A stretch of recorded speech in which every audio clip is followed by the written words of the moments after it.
Hello, sir শোনা যাচ্ছে কি? হ্যালো, আমার কথা শুনতে পাচ্ছ রিয়াঙ্কা? হ্যাঁ স্যার, ক্লিয়ারলি অডিবল। স্যার একটু আচ্ছা, আমি ইউটিউব দিয়েছি, হ্যাঁ এখন বলো। লাইভ স্ট্রিমিং হচ্ছে। হুম। স্যার তাহলে ক্লাসটা কি শুরু করবেন আপনি এখন? হ্যাঁ, আমি শুরু করব। আচ্ছা, একটা কথা বলার ছিল আমার। ওই ছাত্রছাত্রীরা আমাকে শুধু মেসেজ করছে হোয়াটসঅ্যাপে যে ওদের অনেকেরই নাকি লিংক খুলছে না বা ওরা ক্লাসটা অ্যাটেন্ড করতে পারছে না। পরে একটু ওদের সঙ্গে কথা বলে নেবেন। শিওর স্যার, হ্যাঁ স্যার শোনা যাচ্ছে। আমার কথা শোনা যাচ্ছে তো? হ্যাঁ স্যার। হুম। তাহলে আমি ক্লাস শুরু করব না, ওদের একটু আগে বলে নেবেন, নিয়ে তারপরে ওরা আমাকে বলছে, আমি বললাম তো আমার হাতে কিছু নেই, ওখান থেকে তো তোমাদের লিংক পাঠানো হয়, সেই লিংকে ক্লিক করলে ঢোকার কথা। আর তো কিছু বলতে পারবো না আমি।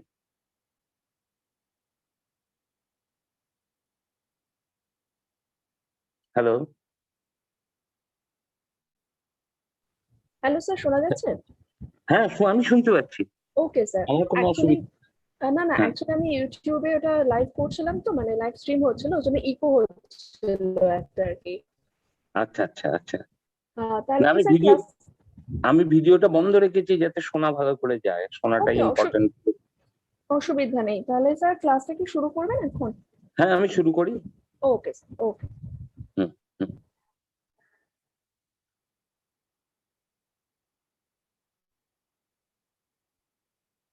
Good afternoon students. আজকে যে বিষয়টা আমি তোমাদের সঙ্গে আলোচনা করব সেটা ইজেডো 2, দুটো বিষয়ে আলোচনা করব। চেষ্টা করব যাতে বুঝতে পারো। একটা হচ্ছে ডিএনএ এবং আরএনএ, আর একটা হচ্ছে ক্রোমোজোম।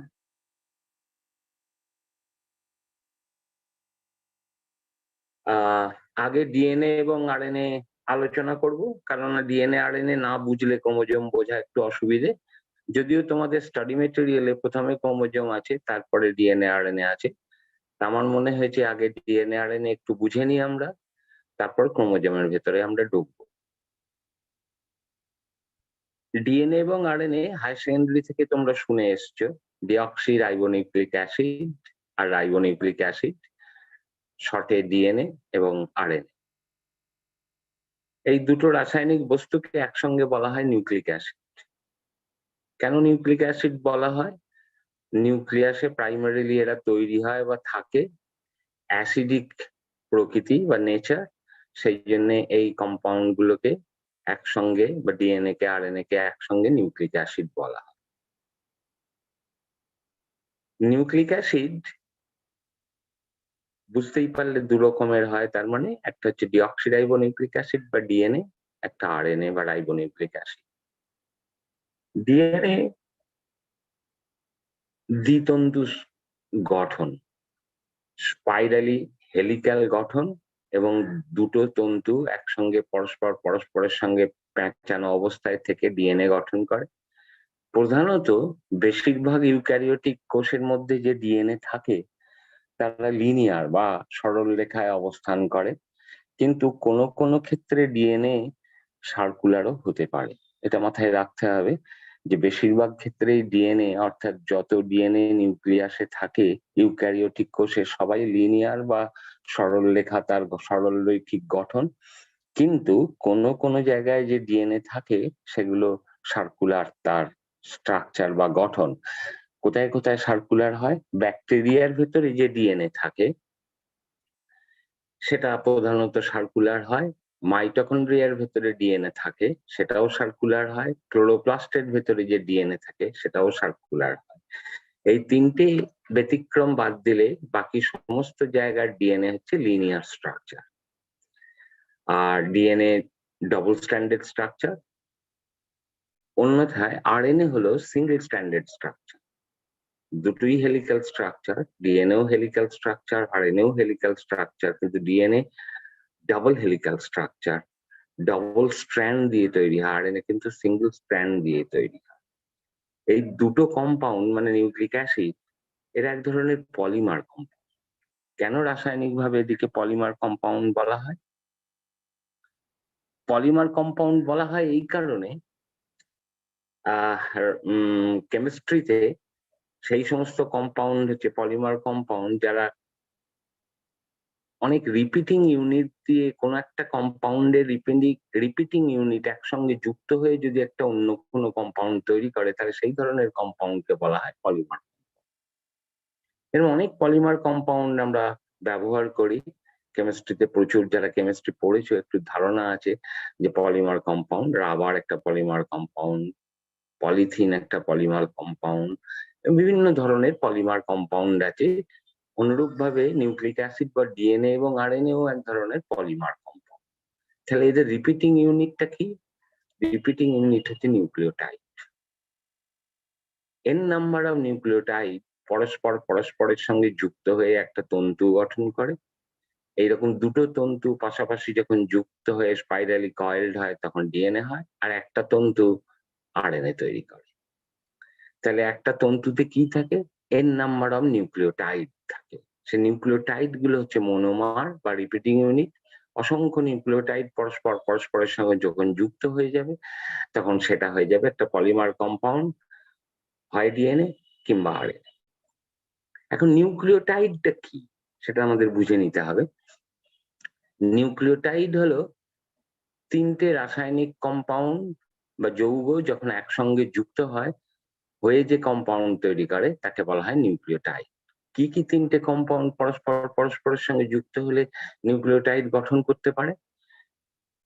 এই তিনটে কম্পাউন্ড হচ্ছে এক অণু নাইট্রোজেনাস ক্ষার বা নাইট্রোজেনাস বেস, এক অণু 5 কার্বন যুক্ত রাইবোজ সুগার বা শর্করা, এক অণু H3PO4 বা অর্থোফসফরিক অ্যাসিড। তাহলে এই তিনটে যৌগ যখন পরস্পরের সঙ্গে যুক্ত হবে হয়ে যে যৌগটা তৈরি করবে তাকে বলা হয় নিউক্লিওটাইড। তাহলে নিউক্লিওটাইডের মধ্যে তিনটে যৌগ আছে: অর্থোফসফরিক অ্যাসিড, এক অণু 5 কার্বন যুক্ত রাইবোজ সুগার, এক অণু নাইট্রোজেন ধর্মী ক্ষার বা নাইট্রোজেনাস বেস। এই অর্থোফসফরিক অ্যাসিড থাকার জন্য নিউক্লিওটাইড গুলো অ্যাসিডিক ইন নেচার, এবং যেহেতু অসংখ্য নিউক্লিওটাইড দিয়ে ডিএনএ বা আরএনএ তৈরি হয় সেই জন্য তারাও অ্যাসিডিক ইন নেচার। এই নিউক্লিওটাইড থেকে H3PO4 যদি আমরা বাদ দিয়ে দিই তাহলে যে কম্পাউন্ডটা তৈরি হয় তাহলে তাকে বলা হয় নিউক্লিওসাইড। এরও একটা গুরুত্ব আছে। নিউক্লিওসাইড কখনোই আরএনএ বা ডিএনএ তৈরি করতে কাজে লাগে না। তাহলে নিউক্লিওসাইড হয় কেন? না, এরা এনার্জি ক্যারি করতে সক্ষম, সেই জন্য নিউক্লিওটাইড থেকে কোষের মধ্যে নিউক্লিওসাইড তৈরি হয় এবং তারা অন্যান্য কাজে লাগে। তার সঙ্গে ডিএনএ এর কোনো সম্পর্ক নেই, জাস্ট মনে রাখার জন্য বললাম। তাহলে নিউক্লিওটাইড আর নিউক্লিওসাইডের কি তফাৎ? নিউক্লিওটাইড আছে তিনটে রাসায়নিক যৌগ, এক অণু নাইট্রোজেনাস বেস, এক অণু 5 কার্বন যুক্ত রাইবোজ শর্করা, এক অণু অর্থোফসফরিক অ্যাসিড। এই তিনটের থেকে অর্থোফসফরিক অ্যাসিড যদি বাদ চলে যায় তাহলে সেটা হয়ে যাবে নিউক্লিওসাইড। এই নিউক্লিওটাইড গুলো পরস্পরের সঙ্গে যুক্ত হয়ে যে একটা তন্তু তৈরি করবে, কি বন্ড দিয়ে তারা পরস্পরের সঙ্গে যুক্ত হয়? এস্টার বন্ড দিয়ে যুক্ত হয়। এটা মাথায় রাখবে যে অসংখ্য নিউক্লিওটাইড যুক্ত হয়ে কি বন্ড দিয়ে যুক্ত হয়? এস্টার বন্ড দিয়ে যুক্ত হয়ে একটা তন্তু তৈরি করে। এরকম দুটো তন্তু যখন পাশাপাশি থেকে একটা স্পাইরালি কয়েল অণু তৈরি করে তাকে ডিএনএ বলা হয়, আর একটা তন্তু যদি স্পাইরালি কয়েল তন্তু তৈরি করে তাকে আমরা আরএনএ বলবো। এই যে এখনো নাইট্রোজেনাস বেস থাকবে নিউক্লিওটাইডের মধ্যে বা নিউক্লিওসাইডের মধ্যে, এই নাইট্রোজেনাস বেস প্রধানত 5 রকমের হয়। 5 রকমের নাইট্রোজেনাস বেস কোষের মধ্যে থাকে, তাদের যে কোনো একটা অণু নিউক্লিওটাইড গঠন করতে সাহায্য করে। সেই যে অণুটা নিউক্লিওটাইড গঠন করতে সাহায্য করবে তার নাম অনুসারে নিউক্লিওটাইডের নাম হয়। আগে আমরা বুঝে নিই যে 5 রকমের যে নাইট্রোজেনাস বেস বা নাইট্রোজেন ধর্মী ক্ষার আছে তারা সেই 5টা রকম, তাদের নাম কি? অ্যাডিনিন, গুয়ানিন, সাইটোসিন, থায়ামিন এবং ইউরাসিন। এই 5টা রকমের নাইট্রোজেনাস বেস আছে। এর মধ্যে অ্যাডিনিন গুয়ানিন হচ্ছে গঠন তাদের একটু বড়, সেই জন্য এদিকে বলা হয় বিগ বেস। কিন্তু সাইটোসিন, থায়ামিন এবং ইউরাসিল তুলনায় একটু আকারে ছোট, সেই জন্য এদিকে বলা হয় স্মল বেস। এই বিগ বেসকে বায়োলজিতে বলা হয় পিউরিন বেস। তাহলে পিউরিন বেস 2 রকমের হলো, অ্যাডিনিন এবং গুয়ানিন। পিরিমিডিন বেস বা স্মল বেস সেটা 3 রকমের, সাইটোসিন, থায়ামিন এবং ইউরাসিন। এই 5 রকমের মধ্যে ডিএনএ তে যে নাইট্রোজেনাস বেস গুলো কাজে লাগে ডিএনএ তৈরি করতে বা ডিএনএ এর যে নিউক্লিওটাইড সেটা তৈরি করতে, সেটা হলো অ্যাডিনিন, গুয়ানিন, সাইটোসিন এবং থায়ামিন। ইউরাসিল কিন্তু কখনোই কাজে লাগে না ডিএনএ তৈরি করতে বা ডিএনএ নিউক্লিওটাইড তৈরি করতে। আরএনএ যখন তৈরি হবে বা আরএনএ নিউক্লিওটাইড যখন তৈরি হবে, সেখানেও 4টে নাইট্রোজেনাস বেস লাগবে, সেখানে কিন্তু থায়ামিনটা থাকবে না। যেমন ডিএনএ তে থায়ামিন ছিল, ইউরাসিল ছিল না। আরএনএ তে থায়ামিন না থেকে অ্যাডিনিন, গুয়ানিন, সাইটোসিন এবং ইউরাসিল, এই 4টে নাইট্রোজেনাস বেসের মাধ্যমে নিউক্লিওটাইড গঠন হবে যে কোনো একটা নিয়ে, এবং তার দিয়ে আরএনএ তৈরি। এবার আমরা একটু বুঝে নিই যে এই ডিএনএ এবং আরএনএ এর পার্থক্যগুলো কি। এটা একটা কোশ্চেন হতে পারে তোমাদের পরীক্ষার জন্য, যে what are the differences between DNA and R.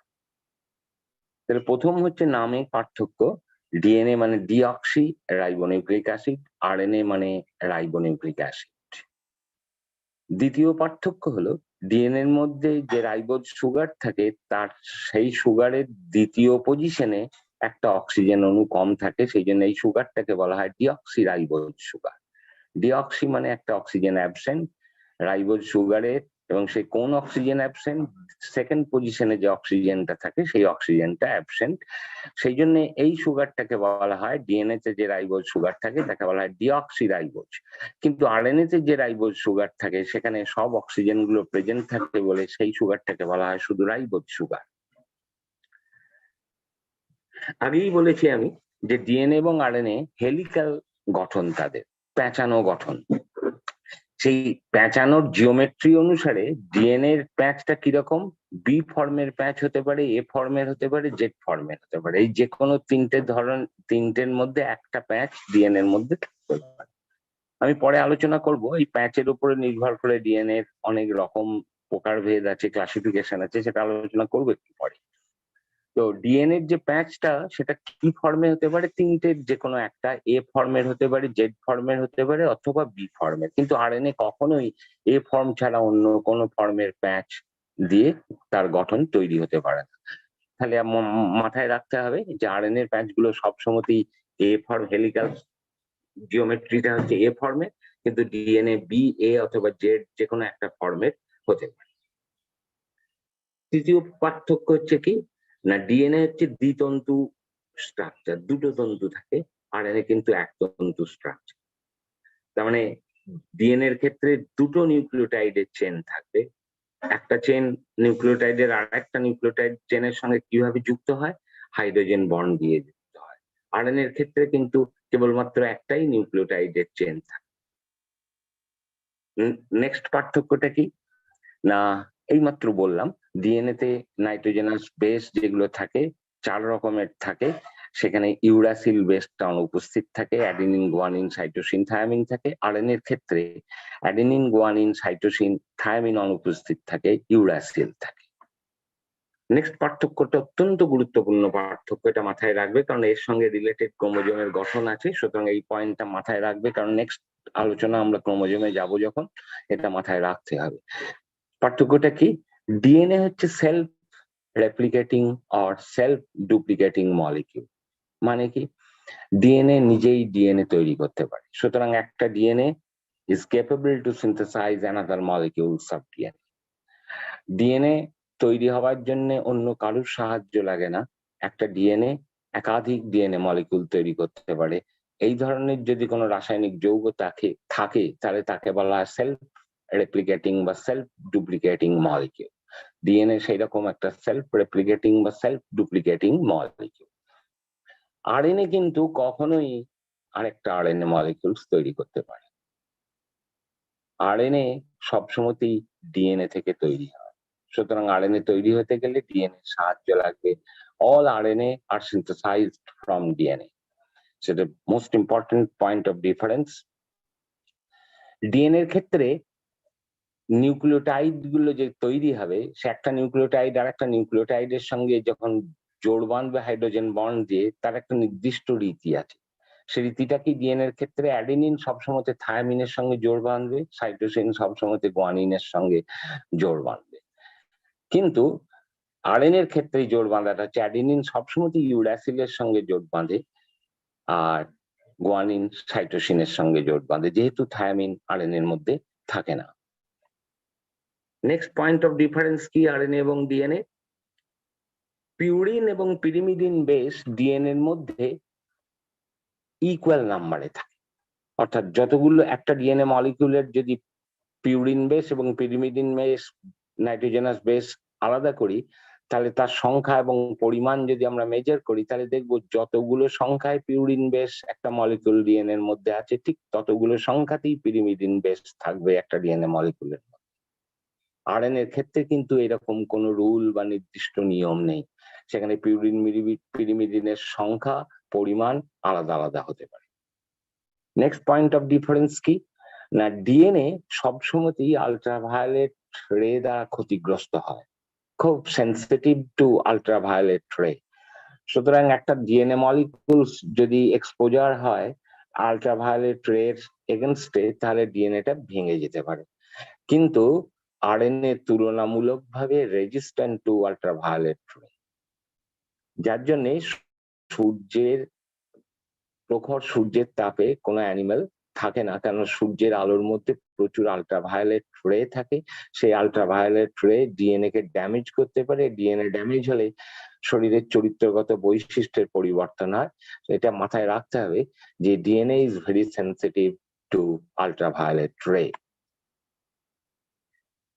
Next point of difference কি, ডিএনএ সবসময়তেই থাকে কোথায়? ইউক্যারিওটিক কোষের নিউক্লিয়াসের মধ্যে থাকে, ব্যতিক্রম কেবলমাত্র মাইটোকন্ড্রিয়া আর ক্লোরোপ্লাস্ট। এই দুটো ব্যতিক্রম বাদ দিলে ডিএনএ সবসময়তেই ইউক্যারিওটিক কোষের নিউক্লিয়াসের মধ্যে থাকে। আরএনএ কিন্তু তৈরি হয় নিউক্লিয়াসে, থাকে নিউক্লিয়াসে থাকতেও পারে, আবার নিউক্লিয়াস থেকে বেরিয়ে এসে সাইটোপ্লাজমের মধ্যেও থাকে। এই পয়েন্ট অফ ডিফারেন্সটা মাথায় রাখতে হবে। সুতরাং DNA is always found in nucleus, only in exception of mitochondria and chloroplast. In other ways, DNA সবসময়ই নিউক্লিয়াসের মধ্যে তার অবস্থান। আরএনএ নিউক্লিয়াসে তৈরি হয় ঠিকই, কিন্তু সে মুভ করে from nucleus to cytoplasm, cytoplasm to nucleus. Next point of difference কি, একটা ডিএনএ টেম্পারেচার বাড়ার সঙ্গে সঙ্গে ডিএনএটা ডিনেচার্ড হয়ে যায়, তার ফাংশনালিটি নষ্ট হয়ে যায়। আবার টেম্পারেচার কমিয়ে দিলে পর সেই ডিনেচার ডিএনএ মলিকিউলসটা আবার পুনরায় ফাংশনাল স্টেটে চলে আসে, তাকে বলা হয় রিনেচারেশন। সুতরাং এটা একটা ডিএনএ এর প্রপার্টি, ডিনেচারেশন এবং রিনেচারেশন। ডিনেচারেশন এবং রিনেচারেশন টেম্পারেচারের সঙ্গে রিলেটেড। টেম্পারেচার বাড়লে 50 ডিগ্রি সেলসিয়াসের উপরে টেম্পারেচার উঠলে ডিএনএ দুটো তন্তু একে অপরের থেকে আলাদা হয়ে যাবে, একে বলা হয় ডিনেচারেশন। এই আলাদা হয়ে গেলে ডিএনএ কিন্তু কোনো কাজ করতে পারে না। আবার টেম্পারেচার কমিয়ে দিলে পর ওই দুটো আলাদা তন্তু পরস্পরের সঙ্গে জোট বেঁধে আবার নতুন সেই পুরনো ডিএনএ স্ট্রাকচারটা তৈরি করতে পারে, একে বলা হয় রিনেচারেশন। সুতরাং ডিনেচারেশন এবং রিনেচারেশন ডিএনএ এর ক্ষেত্রে হয় এবং এটা স্লো প্রসেস ডিএনএ এর ক্ষেত্রে, কিন্তু আরএনএ এর ক্ষেত্রে এটা খুব ফাস্ট প্রসেস, খুব দ্রুত সম্পন্ন হয়। ডিএনএ এর next point of difference, DNA এর কোয়ান্টিটি বা পরিমাণ প্রত্যেকটা কোষের মধ্যে নির্দিষ্ট। Each and every cell has its own DNA in fixed quantity and fixed amount. কিন্তু আরএনএ এর কোয়ান্টিটি সেলের ফাংশনাল স্ট্যাটাসের উপরে ডিপেন্ডেন্ট, অর্থাৎ ভেরিয়েবল। কখনো আরএনএ এর পরিমাণ কম থাকে সেলের মধ্যে, কাজ যদি না থাকে, কখনো বেশি থাকতে পারে, কাজ যদি থাকে। Last point of difference, DNA হচ্ছে খুব স্টেবল কম্পাউন্ড। ডিএনএ এমন একটা অণু যেটা কোষে বংশ পরম্পরায় ইনফিনিটি টাইম পর্যন্ত বেঁচে থাকতে পারে নষ্ট না হয়। আরএনএ কিন্তু খুব শর্ট লিভ, বেশি দিন বাঁচে না, বেশিক্ষণ বাঁচে না, কাজ করেই সেটা নষ্ট হয়ে যায়। এইটা অত্যন্ত গুরুত্বপূর্ণ point. So DNA is long live, RNA is shorter lived. Next আমরা যে বিষয়টা আলোচনা করব সেটা হলো central dogma. What is central dogma? Central dogma is the functional dependency of DNA and RNA within the cell. অর্থাৎ ডিএনএ এবং RNA পরস্পরের সঙ্গে যুক্ত তাদের কার্যকরী দিক থেকে, এবং এই যে আলোচনা করব এক্ষুনি আমি যে কিভাবে তারা যুক্ত একে অপরের সঙ্গে, সেটা কিন্তু ফিক্সড, সেটা কখনোই পরিবর্তন করা যায় না। অপরিবর্তনশীল কার্যকরী ভাবে ডিএনএ আরএনএর সঙ্গে যেভাবে রিলেটেড, যুক্ত, সেইটাকে বলা হয় সেন্ট্রাল ডগমা। সেই সেন্ট্রাল ডগমাটা কি? ডিএনএ তৈরি করতে পারে, ডিএনএ আরএনএ তৈরি করতে পারে। সুতরাং একটা ডিএনএ নতুন তৈরি করতে গেলে ডিএনএ এর উপরে ডিপেন্ডেন্ট হতে হবে, এবং আরএনএ তৈরি হতে গেলেও ডিএনএ এর উপরে। সুতরাং DNA can synthesise both DNA molecules and RNA molecules. RNA is never capable to synthesize DNA molecules. And after synthesis of RNA molecules from DNA, RNA is capable to synthesize protein. DNA is never capable to synthesize protein. অর্থাৎ DNA কখনোই protein তৈরি করতে পারে না। Protein তৈরি হতে গেলে সবসময়ই আরএনএ এর উপরে ডিপেন্ডেন্ট হতে হবে। আরএনএ তৈরি হতে গেলে সবসময়ই ডিএনএ এর উপরে ডিপেন্ডেন্ট হতে হবে। ডিএনএ তৈরি হতে গেলে ডিএনএ এর উপরে ডিপেন্ডেন্ট হতে পারে। এই যে কার্যকরী যুক্তকরণ, এটাকে বলা হয় সেন্ট্রাল ডগমা। এই সেন্ট্রাল ডগমাটা সমস্ত জীবিত বস্তুর ক্ষেত্রে সত্য, উদ্ভিদ হোক প্রাণী হোক। এর ব্যতিক্রম আছে, একটু ব্যতিক্রমটা আমাদের জেনে রাখতে হবে। একটা দুটো ক্ষেত্রে ব্যতিক্রম আছে। ব্যতিক্রমটা কোথায় না, এমন অনেক জীবিত বস্তু আছে, অনেক ভাইরাস আছে, পার্টিকুলারলি জীবিত বস্তু না বলে বলি, এমন অনেক ভাইরাস আছে যাদের ডিএনএ থাকে না, যাদের শুধু আরএনএ থাকে। অর্থাৎ আরএনএটাই তাদের হেরিডিটারি মেটেরিয়ালস হিসেবে কাজ করে, এবং সেই সমস্ত ভাইরাসকে বলা হয় আরএনএ ভাইরাস। যেমন যে ভাইরাসটা আমাদের এখন রোগ তৈরি করছে, কোভিড ভাইরাস, এটাও এক ধরনের আরএনএ ভাইরাস। এই ভাইরাসের ক্ষেত্রে যেহেতু ডিএনএ থাকে না, শুধু আরএনএ থাকে, তাহলে একটা ভাইরাস থেকে আরেকটা ভাইরাস তো তৈরি হতে গেলে তো আরএনএ মলিকিউল দরকার। তাহলে ওদের তো ডিএনএ নেই, তাহলে একটা ভাইরাসের যে আরএনএ মলিকিউলস আছে, সে আরেকটা ভাইরাস যখন তৈরি করবে, তখন আরএনএটা পাবে কোথা থেকে? সেই আরএনএ সিনথেসিস হবে কোথা থেকে? সেই জন্য এই ক্ষেত্রে আরএনএ ভাইরাসের ক্ষেত্রে RNA is capable two synthesise DNA. তাহলে কেবলমাত্র আরএনএ ভাইরাসের ক্ষেত্রে ব্যতিক্রম হয়, সেখানে আরএনএ ডিএনএ তৈরি করতে পারে, এবং এই তৈরি করার পদ্ধতিটা ব্যতিক্রম বলে এর একটা অন্য নামও আছে। এর নাম হচ্ছে রিভার্স ট্রান্সক্রিপশন। অর্থাৎ সেন্ট্রাল ডগমাতে আমি কি বলেছিলাম, ডিএনএ থেকে ডিএনএ তৈরি হয়, তাকে বলা হয় ডিএনএ ডুপ্লিকেশন বা ডিএনএ রেপ্লিকেশন। ডিএনএ থেকে আরএনএ তৈরি হয়, তাকে বলা হয় ট্রান্সক্রিপশন। আর আরএনএ থেকে প্রোটিন তৈরি হয়, তাকে বলা হয় ট্রান্সলেশন। তো ব্যতিক্রমের ক্ষেত্রে কি হচ্ছে, ডিএনএ আরএনএ তৈরি করছে না, আরএনএ ডিএনএ তৈরি করছে, সেই ডিএনএ আরএনএ তৈরি করবে। এই ধরনের যে উল্টো প্রসেস, এটাকে বলা হয় রিভার্স ট্রান্সক্রিপশন। তাহলে ট্রান্সক্রিপশন হলো আরএনএ সিনথেসাইজ ফ্রম ডিএনএ, আর রিভার্স ট্রান্সক্রিপশন হলো DNA is synthesized from RNA, is known as reverse transcription. এটা গেল ডিএনএ এবং আরএনএ। এরপরে আমরা আসি ডিএনএ এবং আরএনএ এর ক্লাসিফিকেশন। আগেই আমি বলেছি যে ডিএনএ এর কেমিস্ট্রি, সুতরাং নিউক্লিক অ্যাসিড যে আরএনএ এবং ডিএনএ দুটো ভাগ, তার ডিএনএ কিন্তু এক রকমের হয় না। দুটো তন্তু নিয়ে ডিএনএ গঠিত হয়, এবং তার প্যাচ হেলিক্যাল জিওমেট্রির উপরে ডিপেন্ড করে, এবং কতগুলো নিউক্লিওটাইড থাকবে সেই ডিএনএ মলিকিউলস এর মধ্যে, তার উপরে ডিপেন্ড করে ডিএনএ প্রধানত 4 রকমের হয়। সে 4 রকমের ডিএনএ কি কি? B DNA, A DNA, Z DNA, C DNA. সুতরাং there are 4 classes of DNA molecules: B DNA, A DNA, Z DNA এবং C DNA. What is the difference between each form of DNA from others?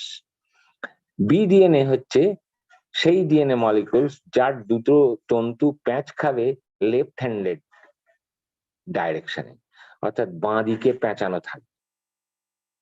যদি বাঁ দিকে DNA এর প্যাঁচ থাকে, সেই DNA কে আমরা বলবো বি ডিএনএ। এ ডিএনএ ও বাঁ দিকে প্যাঁচ থাকবে, তাহলে এর সঙ্গে বি এর তফাৎ কি? না, বিডিএনএ বাঁদিকে প্যাচ থাকবে, এডিএনএ বাঁদিকে প্যাচ থাকবে, কিন্তু একটা প্যাচের মধ্যে বিডিএনএ যদি হয় তাহলে 10টা নিউক্লিওটাইড পেয়ার থাকবে, কিন্তু এডিএনএ এর ক্ষেত্রে 11টা নিউক্লিওটাইড পেয়ার থাকবে। এটাই একমাত্র তফাৎ। আবার বলি, বিডিএনএ বাঁদিকে প্যাঁচালো ডিএনএ, এডিএনএও বাঁদিকে প্যাঁচানো ডিএনএ। তফাৎ হচ্ছে একটা প্যাচের মধ্যে নিউক্লিওটাইডের নাম্বার বিডিএনএ এর ক্ষেত্রে 10টা, এডিএনএ এর ক্ষেত্রে 11টা। জেড ডিএনএ হচ্ছে ডান দিকে প্যাচ, তারও একটা প্যাচের মধ্যে 10টা নিউক্লিওটাইড পেয়ার থাকে। আর সি ডিএনএ হচ্ছে ওই ব্যতিক্রম যে ডিএনএ, অর্থাৎ যেখানে ডিএনএটা আরএনএ থেকে তৈরি হয় তাকে বলা হয় কমপ্লিমেন্টারি ডিএনএ, সেইটাকে বলা হয় সি ডিএনএ। এটাও লেফট হ্যান্ডেড প্যাচ, বাঁদিকে প্যাচ এই ডিএনএটা। এই 4 রকম ডিএনএ এর মধ্যে সমস্ত ইউক্যারিওটিক কোষে যে ডিএনএ গুলো থাকে, যেগুলো সব কাজ করে, কোষের কাজ, প্রাণীর যা কাজ সে কাজ করে, সব ফাংশনাল ডিএনএ হচ্ছে বি ডিএনএ। তাহলে এ জেড আর সি ডিএনএ এর কি কাজ, তারা কেন আছে? না, এগুলো ডিএনএ এর বিভিন্ন সময়ে নষ্ট যাতে না হয়ে যায় ইউভি রেডিয়েশনে বা অন্য কোনো কারণে, সে একটা ফর্ম থেকে আরেকটা ফর্মে কনভার্ট করে, বি থেকে এ থেকে বি, এ থেকে জেড, জেড থেকে এ। তাহলে এ, জেড এবং সি এগুলো নন ফাংশনাল ডিএনএ, এগুলো কোষের মধ্যে থাকে কিন্তু ডিএনএ যে কাজ, সেন্ট্রাল ডগমা, সেই কাজগুলো করতে পারে না। এই ফাংশনাল ডিএনএ, বি ডিএনএ আবার 2 রকমের হয়। কোষের মধ্যে যে ডিএনএ থাকে, যেটা ফাংশনাল ডিএনএ, যাকে আমরা বিডিএনএ বললাম, তার আবার 2 রকমের। এক ধরনের ডিএনএ হচ্ছে জাঙ্ক ডিএনএ, আর এক ধরনের ডিএনএ হচ্ছে মোবাইল ডিএনএ। জাঙ্ক ডিএনএ হচ্ছে কোষের মধ্যে থাকা ফাংশনাল ডিএনএ, তার যে অংশটা কাজ করে সেটা নন জাঙ্ক ডিএনএ বা নর্মাল বিডিএনএ, আর যে অংশটা কোনো কাজ করতে পারে না বা করে না, ইচ্ছাকৃত ভাবে হোক অনিচ্ছাকৃত ভাবে হোক, তাকে বলা হয় জাঙ্ক ডিএনএ। প্রত্যেকটা কোষের মধ্যে যতটা পরিমাণ ডিএনএ থাকে তার বেশিরভাগটাই হচ্ছে জাঙ্ক ডিএনএ, ফাংশনাল ডিএনএ এর পরিমাণ অত্যন্ত কম। আর মোবাইল ডিএনএ কাকে বলবো? না, সেই ডিএনএ যে ডিএনএটার মোবিলিটি আছে, মানে এক জায়গায় স্থির থাকে না, এক জায়গা থেকে আরেক জায়গায় চলে যায়। ডিএনএ ক্রোমোজোমের মধ্যে থাকে, সুতরাং ক্রোমোজোমের একটা প্রান্ত থেকে আরেকটা প্রান্তে যে ডিএনএ এর অংশটা চলাচল করতে পারে, মোবাইল, তাকে বলা হয় মোবাইল ডিএনএ। আমরা ক্রোমোজোম আলোচনা করবো যখন, ডিটেলস সেটা বলবো, তাহলে বুঝতে পারবে। এরপরে আছে আরএনএ এর ক্লাসিফিকেশন। আরএনএও 2 রকমের হয় প্রাইমারিলি, একটা জেনেটিক আরএনএ, একটা নন জেনেটিক আরএনএ। জেনেটিক আরএনএ মানে যে সমস্ত আরএনএ গুলো ইনহেরিটেন্সে রোল প্লে করে, যেমন আরএনএ ভাইরাসের আরএনএ, সেটা হচ্ছে জেনেটিক আরএনএ। কিন্তু আমাদের কোষে যে আরএনএ থাকে সেটা হচ্ছে নন জেনেটিক আরএনএ, তার কোনো হেরিডিটারি রোল নেই, সে বংশগতিতে কোনো রোল প্লে করে না, কোনো গুরুত্বপূর্ণ ভূমিকা তার নেই। তাহলে যারা বংশগতিতে, চরিত্র নির্ধারণে কোনো ভূমিকা পালন করে না, সেই সব আরএনএ কে বলা হয় নন জেনেটিক আরএনএ।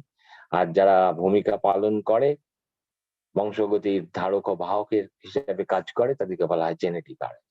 সাধারণত ভাইরাসের ক্ষেত্রে আরএনএটা জেনেটিক হয়। নন জেনেটিক আরএনএ আবার অনেক রকমের হয়, এক এক করে বলি আমি। যেমন আইআরএনএ, স্মল আই আরএনএ, পুরো কথাটা হচ্ছে ইনিশিয়েটর আরএনএ। এই আরএনএ গুলো কোনো কাজ যখন, ধরো প্রোটিন সিনথেসিস হবে, সে প্রোটিন সিনথেসিস শুরু করার সময় যে আরএনএটা কাজ করায়, সাহায্য লাগে যার, তাকে বলা হয় আইআরএনএ।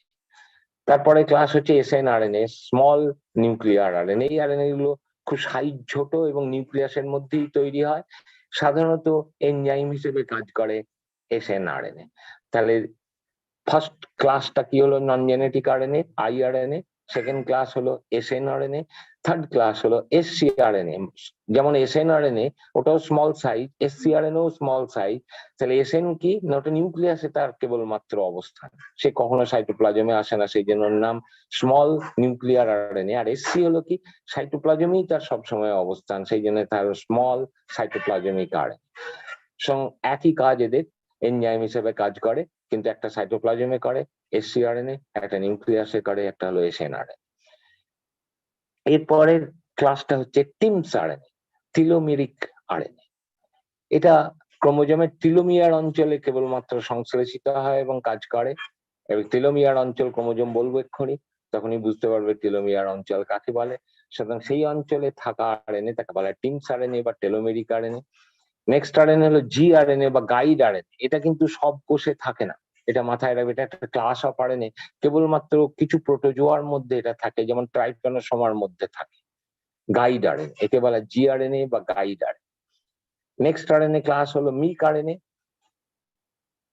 এটাকে বলা হয়, পুরো কথাটা হলো in mRNA inhibiting complementary RNA.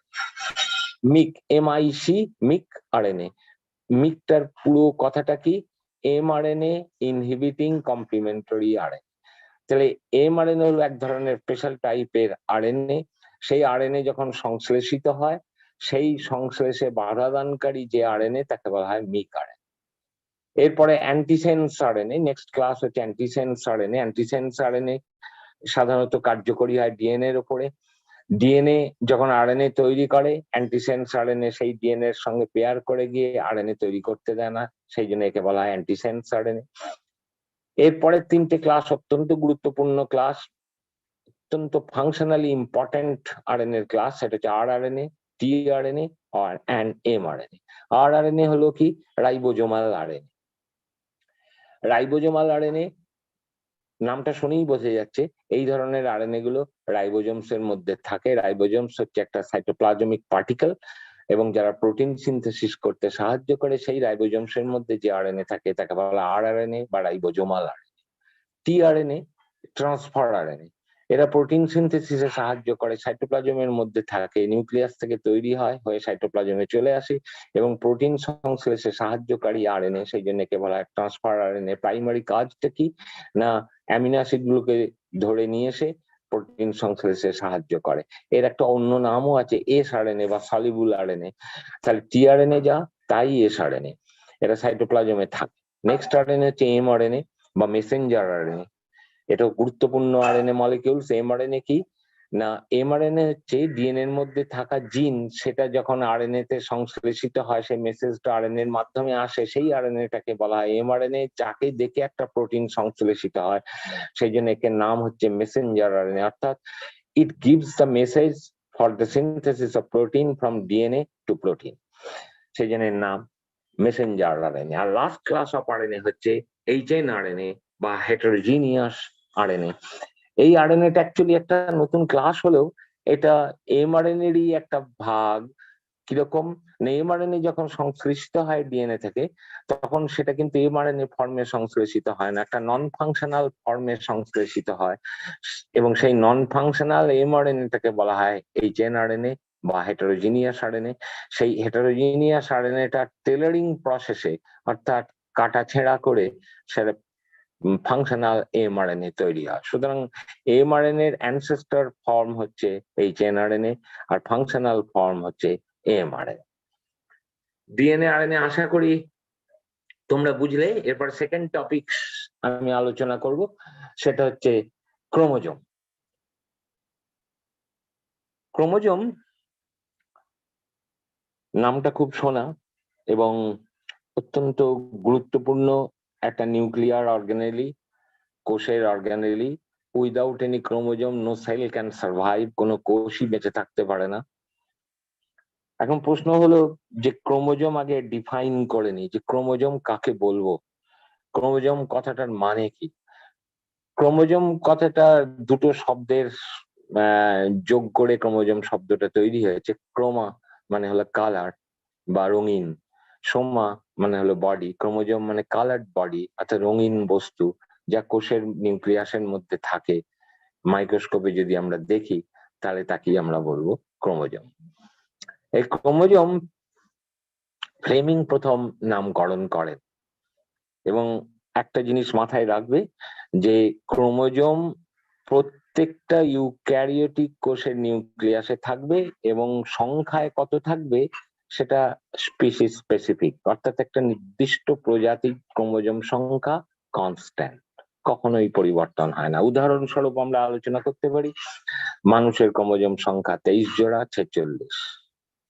Homo sapiens, sapiens হচ্ছে প্রজাতি আমাদের, পৃথিবীতে যত হোমোসেপিয়েন্স আছে সবাইকার ক্রোমোজোম সংখ্যা 23 জোড়া বা 46। ড্রোসোফিলা মেলানোগাস্টার এক ধরনের মাছি ফ্রুট ফ্লাই, ক্রোমোজোম সংখ্যা ফিক্সড। সুতরাং ক্রোমোজোমের সংখ্যা প্রজাতি ভিত্তিক নির্ভর করে। কোন একটা প্রজাতির ক্ষেত্রে ক্রোমোজোম সংখ্যা যা হবে, তার যত প্রাণী আছে সেই প্রজাতি সবাইকার ক্রোমোজোম সংখ্যা এক হবে।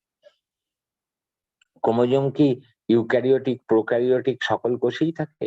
হ্যাঁ থাকে, কিন্তু ক্রোমোজোমের যা মানে তাতে ট্রুলি আমরা বলতে পারি ইউক্যারিওটিক কোষের নিউক্লিয়াসে থাকা রঙিন বস্তুকেই ক্রোমোজোম প্রপারলি বলতে পারি, কিন্তু প্রোক্যারিওটিক কোষের যেহেতু নিউক্লিয়াস নেই, সুতরাং তার মধ্যে থাকা বস্তুটা একটুখানি গঠনগত ভাবে তফাৎ থাকার জন্য তাকে আমরা ক্রোমোজোম না বলে ক্রোমাটিন মেটেরিয়াল বলি, কিন্তু broadly chromatin material is included under chromosome. তাহলে ক্রোমোজোম আর ক্রোমাটিন মেটেরিয়ালের কি কোনো তফাৎ আছে? একটু আছে। তফাৎটা কি?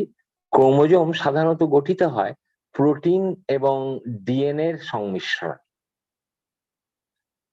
এবং অনেক রকমের প্রোটিন থাকে, এক মলিকুল ডিএনএ থাকে, এক মলিকুল ডিএনএ অনেক রকম প্রোটিনের সংমিশ্রণে কেমন করে সংমিশ্রিত হয় সেটা আমরা আলোচনা করবো এক্ষুনি ক্রোমোজোমের স্ট্রাকচারে। তো যদি এইরকম গঠন হয় তাহলে আমরা তাকে ট্রু ক্রোমোজোম বলবো, কিন্তু প্রোক্যারিওটিক কোষে ইউক্যারিওটিক কোষের ক্রোমোজোমের মতন অত রকমের প্রোটিন থাকে না বলে তার গঠনটা একটু অন্য রকমের হয়, সেই জন্য তাকে ট্রু ক্রোমোজোম না বলে ক্রোমাটিন মেটেরিয়াল বলা হয়। এই ক্রোমোজোমের যদি আমরা একটা লাইট মাইক্রোস্কোপ, মানে আমরা যে মাইক্রোস্কোপ ল্যাবরেটরিতে ব্যবহার করি, সূর্যের আলো বা বাল্বের আলো দিয়ে সে মাইক্রোস্কোপটা কার্যকরী হয় বলে তাকে আমরা বলি লাইট মাইক্রোস্কোপ। আরেক মাইক্রোস্কোপ আছে যেখানে সূর্যের আলো বা লাইটের বাল্বের আলো ব্যবহার করা হয়, ইলেকট্রন বিম ব্যবহার করা, তাকে বলা ইলেকট্রন মাইক্রোস্কোপ। সুতরাং লাইট মাইক্রোস্কোপে যদি আমরা ক্রোমোজোমকে দেখি তাহলে একটা ক্রোমোজোমের মধ্যে এই গঠনগুলো আমরা দেখতে পাবো। কি কি গঠন আমরা দেখতে পাবো? Chromatid, chromonema, pellicle, matrix, primary constriction, secondary constriction. এক একটা করে ডিসকাস করি। এটা হলো অ্যানাটমি অফ ক্রোমোজোম। সুতরাং লাইট মাইক্রোস্কোপের নিচে একটা ক্রোমোজোমকে দেখবো যখন আমরা হায়ার ম্যাগনিফিকেশনে, তখন সেখানে আমরা কি দেখতে পাবো না, একটা ক্রোমোজোমে made up of two chromatid, or each chromosome is longitudinally divided into two equal parts, and each part is known as chromatid. So we can say each chromosome is made up of two chromatids.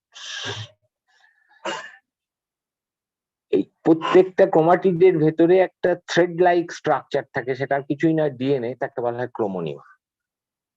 So each chromatid contains one DNA or chromosome. সুতরাং দুটো ক্রোমোনিমা থাকে, দুটো chromatid থাকে একটা ক্রোমোজোমের মধ্যে, এবং ক্রোমোনিমার DNA মলিকিউলসটা তাকে ঘিরে একটা প্রোটিনের পর্দা থাকে, মাইক্রোস্কোপের নিচে আমরা দেখবো, তাকে বলা হয় পেলিকেল। So the whole chromosome is covered by a protein membrane or protein-like structures known as pellicle. এই পেলিকেলের ভেতরে জায়গাটাকে বলা হয় ম্যাট্রিক্স। ম্যাট্রিক্স কি না, ম্যাট্রিক্সের মধ্যে ক্রোমোনিমা থাকে। এই গোটা ক্রোমোজোমটা সর্বত্র একই রকম তার গঠন নয়। ক্রোমোজোম যদি লাইট মাইক্রোস্কোপের নিচে দেখি তাহলে দেখবো সব ক্রোমোজোমের কোনো একটা অঞ্চল কনস্ট্রিক্টেড, খাঁজ আছে। সমস্ত chromosome contain one constriction, and that constriction is known as primary constriction, এবং সেই প্রাইমারি কনস্ট্রিকশনটার কিছুই নয় সেন্ট্রোমিয়ার। মাথায় রাখতে হবে যে this is most essential component, structural component of chromosome.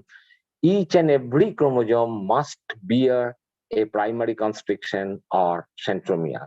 If there is no centromere in a chromosome, that chromosome will be lost subsequently. It will not survive for a long time. So primary constriction or centromere is essential component. এটা কিন্তু সব ক্রোমোজোমেই থাকবে। আরেকটা constriction থাকে কোন কোন ক্রোমোজোমে, সব ক্রোমোজোমে থাকে না, বিশেষ বিশেষ একটা দুটো ক্রোমোজোমে থাকে। ওটাও একই ধরনের খাঁজ বা কনস্ট্রিকশন, তাকে বলা হয় সেকেন্ডারি কনস্ট্রিকশন। এর একটা অন্য নাম আছে। প্রাইমারি কনস্ট্রিকশনের যেমন নাম বললাম সেন্ট্রোমিয়ার, সেকেন্ডারি কনস্ট্রিকশনের একটা অন্য নাম আছে, তার নাম হচ্ছে এনওসি বা নিউক্লিওলার অর্গানাইজিং সেন্টার। এই সেকেন্ডারি কনস্ট্রিকশনের অন্য নাম নিউক্লিওলার অর্গানাইজিং সেন্টার। কেন না এই অঞ্চল থেকে নিউক্লিয়াসের মধ্যে থাকা একটা নিউক্লিয়ার অর্গানেলি, তার নাম হচ্ছে নিউক্লিওলাস। সেই নিউক্লিওলাস এই অঞ্চল থেকে তৈরি হয় বলে এই সেকেন্ডারি কনস্ট্রিকশনের নাম হলো নিউক্লিওলার অর্গানাইজিং সেন্টার। এই ক্রোমোজোম আমরা যদি রং করি এবং মাইক্রোস্কোপের নিচে দেখি, তাহলে দেখব যে ক্রোমোজোম, একটা ক্রোমোজোম বা একাধিক ক্রোমোজোম যখন রং করব, সব ক্রোমোজোম গুলো একইভাবে রঞ্জিত হচ্ছে না, বা একটা ক্রোমোজোমের সমস্ত অংশটা একইভাবে রঞ্জিত হচ্ছে না। কোনো জায়গা ঘন বর্ণে রঞ্জিত হচ্ছে, কোনো জায়গা হালকা বর্ণে রঞ্জিত হচ্ছে, একই রং ব্যবহার করা সত্ত্বেও। তাহলে ক্রোমোজোমকে যখন রং করে আমরা আমরা মাইক্রোস্কোপের নিচে দেখব, হালকা বর্ণের এবং ঘন বর্ণের দেখব। সেই ঘন বর্ণের অংশটাকে বলা হয় হেটেরোক্রোম্যাটিক ক্রোমোজোম, হালকা বর্ণের ক্রোমোজোম বা ক্রোমোজোমের অংশকে বলা হয় ইউক্রোম্যাটিক ক্রোমোজোম। হালকা বর্ণের বা অংশটা বা ইউক্রোম্যাটিক ক্রোমোজোমটাই অ্যাকচুয়ালি ক্রোমোজোমের ফাংশনাল অংশ, কার্যকরী অংশ। হেটেরোক্রোম্যাটিক অংশ মানে যেটা ঘন বর্ণে রঞ্জিত হয়, সেটা নন ফাংশনাল অংশ। এই নন ফাংশনাল অংশ বা হেটেরোক্রোম্যাটিক অংশটা আবার দু রকমের হতে পারে, রঙের উপরেই ডিপেন্ড করবে। কোনো সময় ঘন বর্ণে রঞ্জিত হয়, কোনো সময় হালকা বর্ণে রঞ্জিত হয়। যদি এরকম হেটেরোক্রোম্যাটিক অংশ থাকে তাহলে তাকে বলা হয় ফ্যাকাল্টেটিভ হেটেরোক্রোম্যাটিক অংশ, এবং যদি সবসময়ই ঘন বর্ণে রঞ্জিত হয় তাহলে তাকে আমরা বলবো কনস্টিটিউটিভ হেটেরোক্রোম্যাটিক অংশ। আমি আগেই বললাম যে একটা কোষে প্রজাতির ক্ষেত্রে ক্রোমোজোম সংখ্যা নির্দিষ্ট, কিন্তু কোষ বিভাজনের সময়ে যদি দেহকোষ হয়, তাহলে একটা কোষ যখন বিভাজিত হবে তার অপত্য কোষগুলোতে সমসংখ্যক ক্রোমোজোম পাবে। কিন্তু সেক্সুয়ালি রিপ্রোডিউসিং প্রাণী, মানে যারা যৌন জননে অংশগ্রহণকারী প্রাণী, সেই সমস্ত প্রাণীদের জনন কোষ যখন বিভাজিত হয় মিয়োসিস প্রক্রিয়ায়, তখন মাতৃকোষ অপেক্ষা অর্ধেক ক্রোমোজোম পায় অপত্য কোষগুলো। তাহলে ক্রোমোজোম সংখ্যার উপরে নির্ভর করে কোষকেও আমরা নামকরণ করি। যদি অর্ধেক সংখ্যক ক্রোমোজোম সংখ্যাযুক্ত কোষ থাকে তাহলে বলা হয় হ্যাপ্লয়েড সেল, আর যদি সমান সংখ্যক মানে যা ক্রোমোজোম থাকার কথা সেই ক্রোমোজোম নিয়ে একটা কোষ থাকে তাকে বলা হয় ডিপ্লয়েড সেল। ডিপ্লয়েড সেলকে বায়োলজিতে ব্যবহার করা হয় সাংকেতিকভাবে 2n সেল, হ্যাপ্লয়েড সেলকে ব্যবহার করা হয় n cell. Small n means haploid cell, 2n means diploid cell. এই ক্রোমোজোম কি কাজ করে বা কোন অংশটা কাজ করে বা কোন অংশটা হেটেরোক্রোম্যাটিক, কোন অংশটা ইউক্রোম্যাটিক, তার উপরে ডিপেন্ড করে ক্রোমোজোমকে বিভিন্ন ব্যান্ডে বিভক্ত করা হয়। অর্থাৎ ক্রোমোজোমের কার্যকরী অংশ, অকার্যকরী অংশ, ক্রোমোজোমের কোন অংশটা কোন কাজ করে আইডেন্টিফাই করার জন্য যে রং করার পদ্ধতি, এবং তাতে আমি আগেই বলেছি যে সব একইভাবে রঞ্জিত হবে না, আলাদা আলাদা ভাবে রঞ্জিত হয়। যে বিভিন্ন রং দিয়ে যে ক্রোমোজোমকে রঞ্জিত করে তার বিভিন্ন অংশকে আইডেন্টিফাই করা হয়, সেই পদ্ধতিটাকে বলা হয় ক্রোমোজোম ব্যান্ডিং। আবার বলি, what is chromosome banding? Chromosome banding is a method by which we can identify the functional portion of chromosome by using a specialized or specific stain. যে রং ব্যবহার করে আমরা এটা আইডেন্টিফাই করব সেই নাম অনুসারে তার ব্যান্ডিং হয়। যেমন প্রধানত 4 রকমের ব্যান্ডিং হয়: G banding, R banding, C banding, Q banding. আগে বলে নি, জি ব্যান্ডিং বা গিমসা ব্যান্ডিং মানে এখানে গিমসা একটা স্টেইন বা রং, যে রং দিয়ে রঞ্জিত করে ক্রোমোজোমের ফাংশনাল নন ফাংশনাল অংশগুলোকে আইডেন্টিফাই করা হয়, ব্যান্ড আইডেন্টিফাই করা হয়। যেহেতু গিমসা ব্যবহার করা হয় তাই এর ব্যান্ডিংটার নাম জি ব্যান্ডিং। আর ব্যান্ডিং হলো রিভার্স ব্যান্ডিং, মানে স্টেন না করে যদি আমরা আইডেন্টিফাই করতে পারি তাহলে সেটাকে বলা হয় রিভার্স ব্যান্ডিং। আর কোন স্টেন ইউজ করে যদি সেন্ট্রোমিয়ার অংশটাকে আইডেন্টিফাই করতে পারি তাহলে আমরা বলবো সি ব্যান্ডিং। আর যদি কুইনিক্রিন স্টেন ইউজ করে ব্যান্ডিংটা আইডেন্টিফাই করি তাকে বলবো কুইনিক্রিন ব্যান্ডিং বা কিউ ব্যান্ডিং। এই কুইনিক্রিন ব্যান্ডিং দিয়ে স্ট্রং স্টেন ওলা অংশটাকে আইডেন্টিফাই করার নাম পজিটিভ ব্যান্ডিং, আর উইক স্টেন দিয়ে আইডেন্টিফাই করার পদ্ধতিটাকে বলা হয় negative band. So there are two kinds of Quinicrin banding, positive banding and negative banding. Positive banding কাকে বলবো? The band or the region or the portion of the chromosome which shows strong staining affinity, ঘন বর্ণে রঞ্জিত হবে, যদি সেটা দিয়ে identify করি তাহলে তাকে আমরা বলবো পজিটিভ ব্যান্ড। আর যদি হালকা বর্ণে রঞ্জিত হওয়া অংশকে আইডেন্টিফাই করতে পারি তাহলে আমরা বলবো নেগেটিভ ব্যান্ডিং। এটা গেল একটা টিপিক্যাল ক্রোমোজোমের গঠন। এইবার আমরা আসি, ক্রোমোজোম তৈরি হতে গেলে আগেই বলেছি আমি যে এক অণুর ডিএনএ এবং অসংখ্য রকমের প্রোটিন একসঙ্গে অ্যামালগামেটেড হয়ে ক্রোমোজোম তৈরি করে। এবার আমরা জেনে নিই যে ডিএনএ মলিকিউল তো থাকবে এক অণু, এবং সেটা সবসময়ই বি ফরম্যাট ডিএনএ অণু থাকবে, কারণ বি ফরম্যাট ডিএনএ, বি ডিএনএটাই ফাংশনাল ডিএনএ, এবং তার লেন্থ কত, এই অণুটা কত বড় হবে সেটা ডিপেন্ড করবে ক্রোমোজোম সাইজের উপরে। ক্রোমোজোম সাইজ যেহেতু একটা অ্যানিমেলের নিউক্লিয়াসে থাকা সব ক্রোমোজোম একই সাইজের হয় না, ভিন্ন ভিন্ন সাইজের হয়, সুতরাং ক্রোমোজোমের সাইজের উপর নির্ভর করবে ডিএনএ অণুর সাইজ। বড় ক্রোমোজোম হলে বড় অণুর ডিএনএ থাকবে, ছোট ক্রোমোজোম হলে ছোট অণুর ডিএনএ থাকবে। কিন্তু ফিক্সিটিটা কোথায়, ফিক্সড রুলটা কোথায়? Each chromosome always carry one molecules of DNA. Length may vary according to the size of the chromosome. DNA ছাড়া আর কি থাকে আমি বলেছি? প্রোটিন থাকে। ক্রোমোজোমের মধ্যে থাকা প্রোটিনকে বলা হয় ক্রোমোজোমাল প্রোটিন।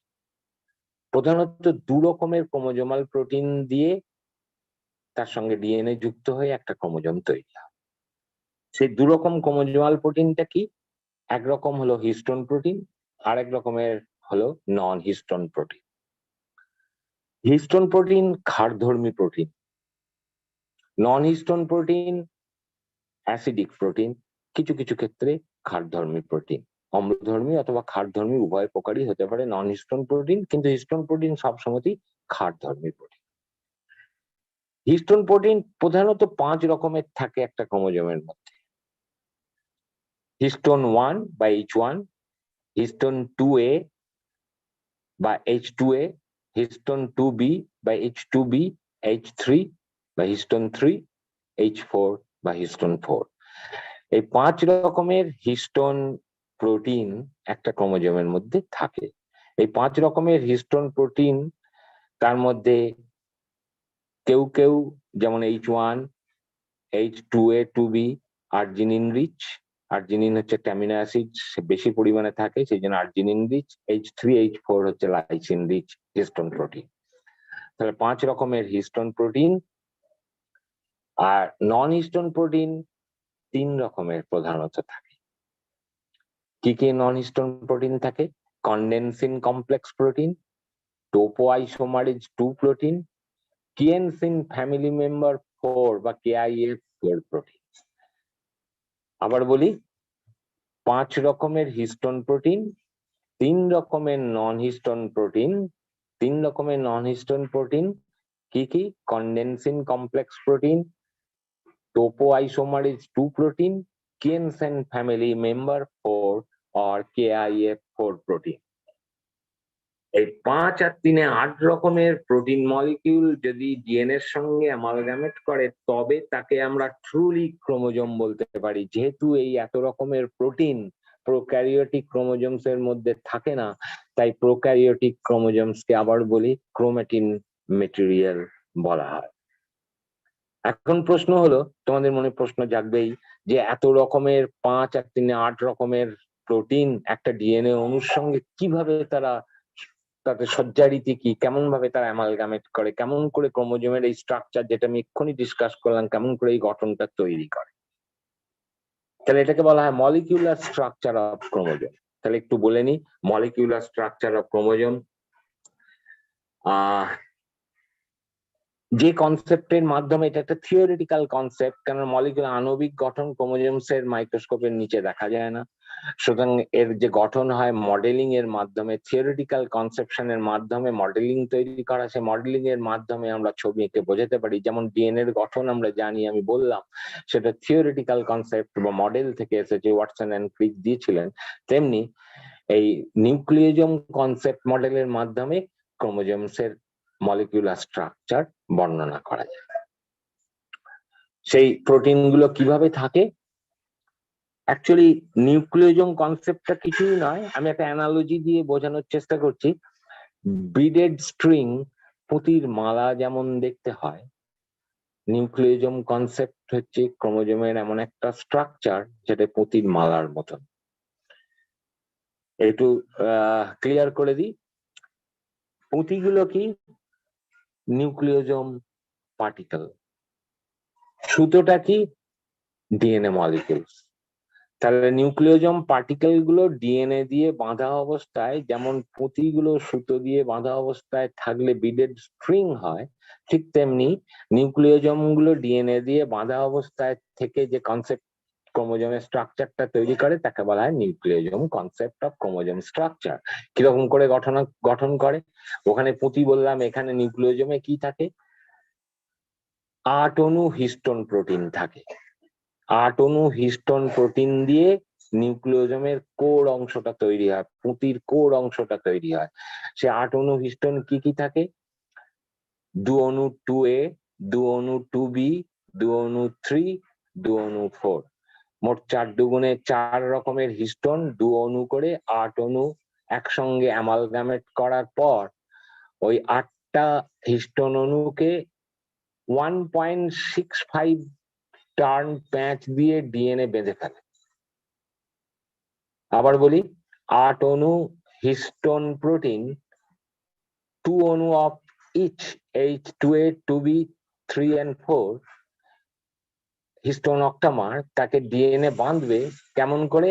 একটা পুরো প্যাচ আর একটা 0.65 প্যাচ, মানে 1.65 টার্ন বা প্যাচ দিয়ে ওইটাকে বাঁধবে। এই বাঁধার পর যে স্ট্রাকচারটা হলো, এটাকে বলা হয় নিউক্লিওজোম কোর পার্টিকেল। এবারে যেহেতু একটা পুরো প্যাচ আছে আর একটা পুরো নেই, 0.65 প্যাচ আছে, তাহলে দুটো ডগকে অ্যাটাচ করার জন্য H1 হিস্টোন প্রোটিনটা কাজ করে, ওই দুটো ডগকে এঁটে ফেলে, দিয়ে যে পার্টিকেলটা তৈরি হলো তাকে বলা হয় নিউক্লিওজোম পার্টিকেল। তাহলে what is the difference between nucleosome and nucleosome core? Nucleosome কোরে H1 প্রোটিন থাকে না, 1.65 টার্ন ডিএনএ থাকে, আর হিস্টোন অক্টামার থাকে। এইরকম যত লম্বা ডিএনএটা থাকবে, এই নিউক্লিওজোম পার্টিকেল গুলো বানতে বানতে ডিএনএটা ক্রোমোজোম তৈরি করবে। তাহলে দুটো নিউক্লিওজোমের মধ্যবর্তী যে ডিএনএ অংশটা, অর্থাৎ দুটো পুঁতির মাঝখানে যে সুতোটা থাকে, সেই রকম দুটো নিউক্লিওজোমের মাঝখানের যে অংশ ডিএনএ মলিকিউলসটা থাকবে তাকে বলা হয় লিঙ্কার ডিএনএ। আশা করি বুঝতে পেরেছো। দুটো নিউক্লিওজোমের মধ্যবর্তী ডিএনএ, যেটা নেকেড ডিএনএ, সেটাকে বলা হয় লিঙ্কার ডিএনএ। আগেই আমি বলেছি ডিএনএ বলার সময় যে ডিএনএ ভীষণ সেন্সিটিভ টু ডিস্ট্রাকশন, সেই জন্য ওই লিঙ্কার ডিএনএটা যেহেতু নেকেড, ওখানে কোনো প্রোটিন থাকে না, নন হিস্টোন প্রোটিন গুলো ওই লিঙ্কার ডিএনএ কে কভার করে থাকে। বোঝা গেল? এই যে টোটাল, এটাকে বলা হয় নিউক্লিওজোম স্ট্রাকচার অফ ক্রোমোজোম। আশা করি ক্রোমোজোম এবং ডিএনএ আরএনএ বুঝেছো। প্রিয়াঙ্কা, হ্যালো, তোমাদের প্রশ্ন থাকলে প্রশ্ন করো, বোঝার কোনো অসুবিধা? হ্যাঁ, বলছি একটু আনমিউট করতে বলো, যে ডিসকাশনটা করে নি একটু। আচ্ছা আচ্ছা।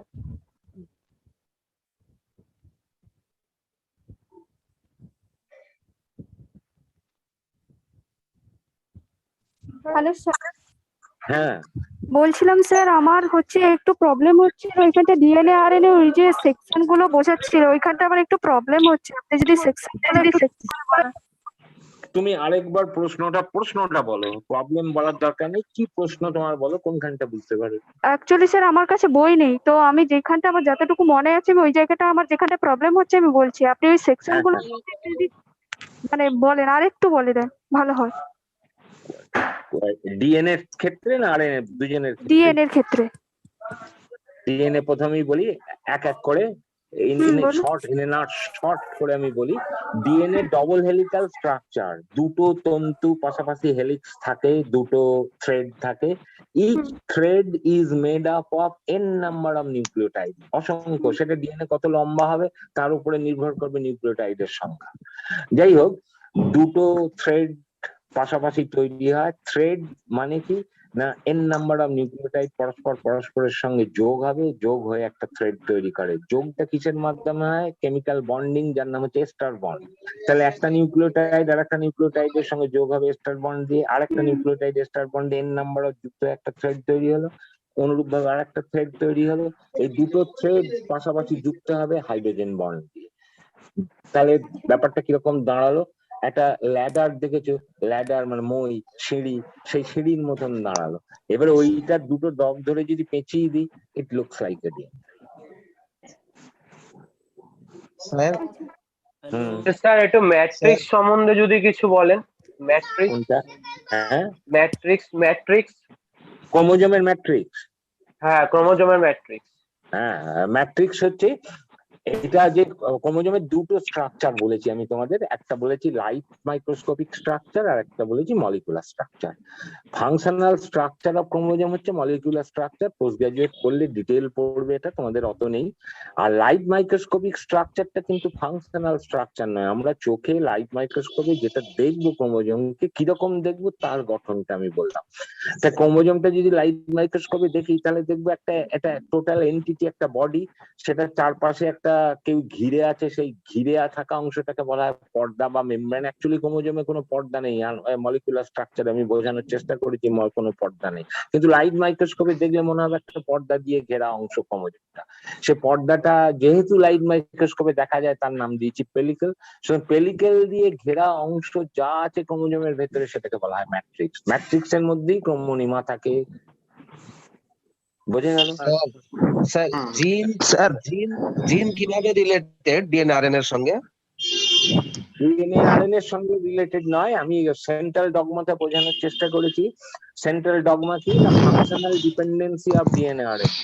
ডিএনএ কি কি করতে পারে? ডিএনএ ফাংশন নির্দিষ্ট ডিএনএ তৈরি করতে পারে, ডিএনএ আরএনএ তৈরি করতে পারে।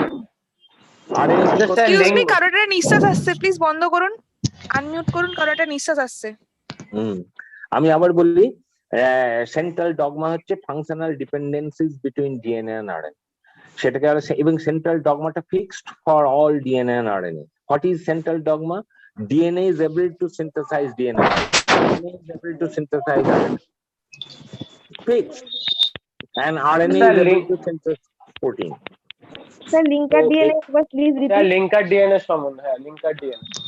লিঙ্কার ডিএনএ হচ্ছে এটা মলিকুলার স্ট্রাকচার অফ ক্রোমোজোমে, যে ধরো হিস্টোন অক্টামার ডিএনএ বাঁধলো পুঁতিটা যেমন সুতো দিয়ে, তার মানে সুতোর যে অংশটা পুঁতির ভেতরে ঢুকে গেল, তো সুতোটা নেকেড নয়, কিন্তু দুটো পুঁতির মাঝখানে যে সুতোটা যাচ্ছে সেটা নেকেড সুতো।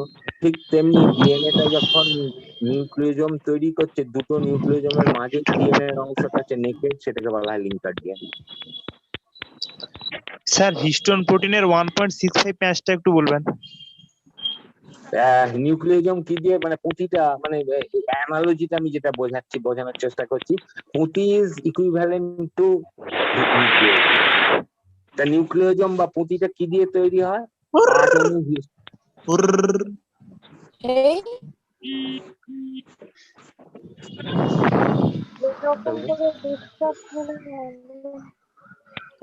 কি হচ্ছে?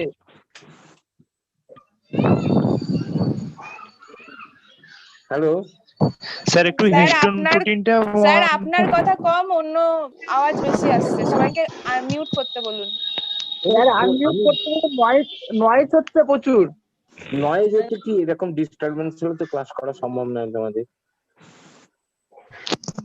আমি চেষ্টা করছি তোমরা যাতে লিখতে পারো, না মুখস্থ করে, সেটা বোঝানো। আচ্ছা স্যার কি কি বুকস গুলো কিনবো আমরা, একটু নামগুলো বলে দেবেন প্লিজ। খন্ড সম্পর্কে একটু বলুন না। আমি এটা পাঠিয়ে দেবো তোমাদের, তোমরা শেয়ার করে নিও। তোমরা যে কোনো একজন ইমেল আমাকে পাঠিয়ে দিও, আমার ইমেল অ্যাড্রেসটা আমি বলে দিচ্ছি, আমি সেখানে পাঠিয়ে দেবো তোমাদের। আচ্ছা স্যার। আচ্ছা স্যার একজন বলছি আমার একটু email- ZDNA সম্পর্কে কিছু বলুন না, ZDNA টা। ZDNA ডিএনএ হলো সব DNA left handed helical structure, geometry হেলিক্যালের জিওমেট্রি, হেলিক্সের জিওমেট্রি হচ্ছে লেফট হ্যান্ডেড সব ডিএনএ। স্যার মোবাইল ডিএনএ টা একটু বলবেন? দাঁড়া একটা স্যার করে বলি। একটা মিনিট হ্যাঁ, স্যার, আমি একটাই বলছি যে এই যে ZDNA টা কথা বলছে, মানে বাদিকে মুড়ে আছে নাকি ঘিরে রয়েছে? কারোর একটা নিঃশ্বাসের খুব আওয়াজ আসছে, কিছু শোনা যাচ্ছে না। বলবেন স্যার মোবাইল ডিএনএ নয়েজ করছে খুব। ডিএনএ একটু বলবেন বলি, হ্যাঁ বলছি, ZDNA টা সম্পর্কে একটু বলুন। একসঙ্গে সবগুলো তো বলি না, এক এক করে বলি। জেড ডিএনএ হলো right handed helical DNA Z, left handed helical DNA হচ্ছে এ বি সি ডিএনএ। এবারে মোবাইল ডিএনএ হচ্ছে সব, কোন ডিএনএ এরই মোবিলিটি নেই, কিন্তু কিছু কিছু ডিএনএ এর অংশের মোবিলিটি আছে, সে এক জায়গায় নির্দিষ্ট থাকে না, চলাচল করে ক্রোমোজোমের ভেতরে, একটা প্রান্ত থেকে আরেকটা প্রান্তে যেতে পারে। যদি এরা মোবিলিটি থাকে ডিএনএ, তাকে বলা হয় মোবাইল ডিএনএ। এর অন্য নাম আছে ট্রান্সপোজন। স্যার চারগফের সূত্রটা বলবেন প্লিজ। চারগফের সূত্র হচ্ছে, আমি এইমাত্র বললাম ডিএনএ তে পিউরিন পিরিমিডিন ইকুয়াল অ্যামাউন্ট, যদি সেন্ট্রাল ডগমাটা এক এক করে এ আর সি আর জি এদের অনুপাত রিলেটেড।